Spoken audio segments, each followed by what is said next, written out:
Hello friends, welcome back to my channel আরোহী shorts চ্যানেলে তোমাদের সবাইকে স্বাগত। তো আজকের মেন রেসিপি হচ্ছে উচ্ছের পকোড়া। তো উচ্ছের পকোড়া বানানোর জন্য দুটো গোটা উচ্ছে নিয়ে নিয়েছি। এবার উচ্ছেগুলোকে গোল গোল করে কেটে নিয়েছি, ভালো করে পরিষ্কার জলে ধুয়ে এবার লবণ মাখিয়ে রেখে দেবো। লবণটা ভালো করে মাখিয়ে নিতে হবে যাতে পুরো উচ্ছেগুলোতে সবগুলোতে লেগে যায়। তো এর মধ্যে দেখো কড়াইতে দেখো সাদা তেল দিয়ে দিয়েছি। এদিকে বেসনটাকে মাখিয়ে নিচ্ছি বেসন, হলুদ গুঁড়ো, লঙ্কা গুঁড়ো, জিরে, কালো জিরে, এছাড়া স্বাদ মতো লবণ এবং সোডা দিয়ে ভালো করে মেখে নিয়েছি।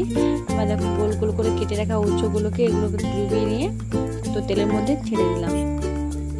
লাল লাল করে ভেজে নিতে হবে, যেহেতু তেলে ভাজা তাহলে লাল লাল করে ভাজলে মুচমুচে লাগবে খেতে। এক এক করে সবগুলো ভেজে নেব। আসলে একটু কড়া করে মানে লাল করে ভাজলে তেতো ভাবটা লাগে না। দিকে ভেজে নিচ্ছি বেগুনি। আজকে রাতে নাড়ি রয়েছে তেলে ভাজা মুড়ি, তো আজকে এই জন্য বিভিন্ন রকমের বানালাম।